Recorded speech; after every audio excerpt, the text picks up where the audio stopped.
How to set dynamic lock screen wallpaper on Samsung Galaxy S24 Ultra, S24 Plus, S24. Tap and hold the blank space on home screen. Tap on a wallpaper and style. Here you can see wallpaper option. Tap on a change wallpapers. Here you can see picture, gallery, graphical, colors. At the bottom you can see wallpaper services. Tap on it. Now here you can see dynamic lock screen. Tap on it. Now tap on a setting gear icon.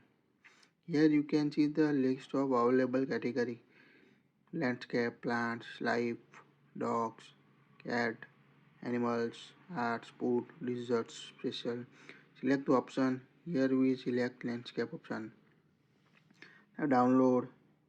Now download it on your device and complete the process. Now you can see wallpaper applied to lock screen. Go back. Set dynamic lock screen wallpaper. Now lock your phone. Unlock it. When you lock or unlock your phone, you can see different landscape wallpaper.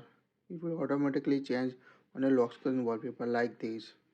Quite useful. You can also change from the available option if you don't want to use this. So quite easy to change the dynamic lock screen wallpaper. Just change wallpaper. Tap on wallpaper services and tap on the download the wallpaper you want to set as a lock screen to automatically change it. If you like it, share it.